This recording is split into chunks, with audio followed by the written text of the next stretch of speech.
Hello. So we're looking at Stranger Things, Season 1, Chapter 2, The Weirdo on Maple Street. This is set in 1983. I was a sophomore in high school in 1983, and I loved D&D, so a lot of this is very familiar to me. I love the scenes and everything. I had my own phone. This was a very special thing when one was a teenager, even though you had to share the household phone line with everyone else in the house. So let's see what we've got here.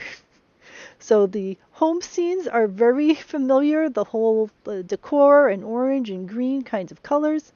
The cop comes by the house to look at the burnt phone and thinks it was just a freak lightning storm.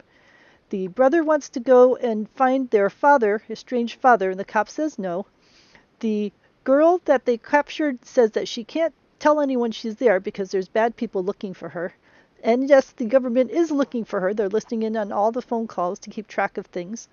The cops are out still looking for the lost boy, and we learn that the cop was involved with the mother. There's a skateboarding group. We all used a skateboard back then. And the clique of people are planning a party. But the girl goes over to talk to the brother of the missing boy to encourage him.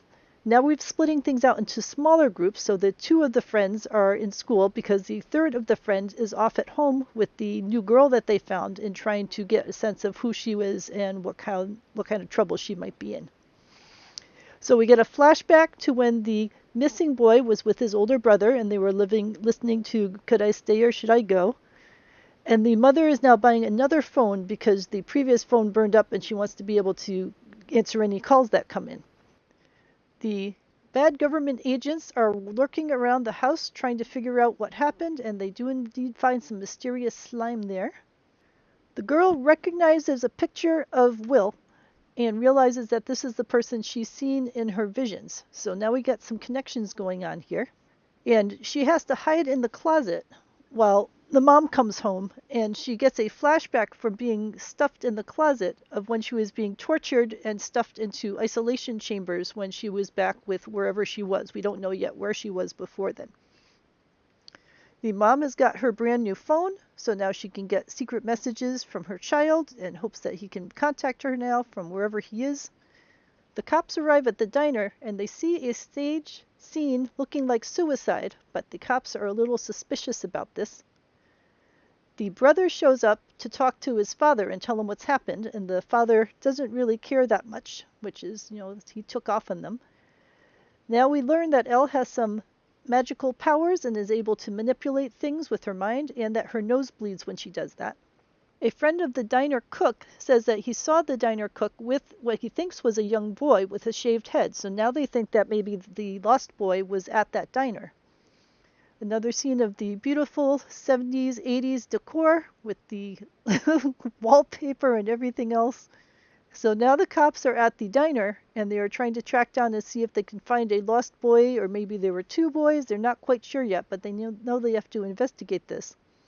And they find a piece of uniform clothing leading into this mysterious tunnel, and they're not sure where this tunnel goes. And they realize that it ends up at this mysterious government building, which is now connecting all the pieces together. So the two teen girls, the sister and her best friend, have gone to the party house, which is empty without parents, and there's going to be all sorts of chaos. The cop is feeling morose and sad about this whole missing boy and not being able to find him, and we know now that he's got a girlfriend that he spends time with. We learned from Elle that Will is off in an upside-down place with a Demogorgon, which is not a good thing. So now the brother of Will is out trying to find him, and he's taking pictures in the area to see if he can catch any clues. So he's off in the woods by where Will was last seen. And this happens to be near where this party is taking place. So we've got the boyfriend of the sister, and they're having a party with no parents around, and now the sister is chugging. Meanwhile, the mother is getting calls, and she's getting zapped again with electricity, and she's upset that her phone is broken, but then she hears music playing, and it's the Should I Stay or Should I Go song that her son loved, and the lights are flashing, so she thinks he's trying to connect with her. And while she's there, she sees the wall pressing in, and she's scared, and she runs away because this is, of course, terrifying. But then she starts hearing music from the house, and she knows that she's going to have to go back in and save her son, even if there's a scary monster in there. So she's found her inner courage. She's going to go back. In the meantime, at the party, Somehow they have all gotten soaking wet at the pool, and the only solution, of course, is to take off all their clothes because this is just what teenagers do. And the best friend is sitting alone at the pool with dripping blood from her injury, and the Demogorgon shows up.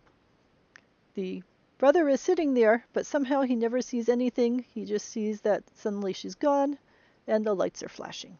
So that's the end of the chapter. At least we weren't introduced to 8,000 new characters like we were last time. It's pretty much all these same characters, one or two new ones. And the plot is now connecting a lot of the pieces together, which then makes it easier to keep track of what's going on and who's who. There wasn't much D&D involved, although you did get to see the figures, which I adored because I have still some of my figures. And one would note that back then when we had figures, you could have lots of male characters, but the girls tended to have no clothes on or practically no clothes on. So it's just the way of things back in the old D&D world.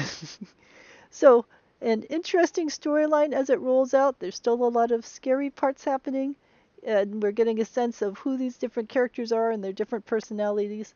So I still enjoy the atmosphere of the 1980s, and it's also cool to me how some of the things in there are from the 70s, because of course when the 80s hit, they didn't just empty their entire houses of everything they had from before. They were just slowly replacing things. So a lot of the mugs and other things you see in there definitely are a 70s style, and then the clothes that they wear are more of an 80s style. And even there, the different characters are wearing different kinds of outfits based on whether they're wearing brand new, fancy clothes or hand-me-down clothes or all that kind of stuff. So I enjoyed this immensely, and let's go forward to see what Chapter 3 holds for us.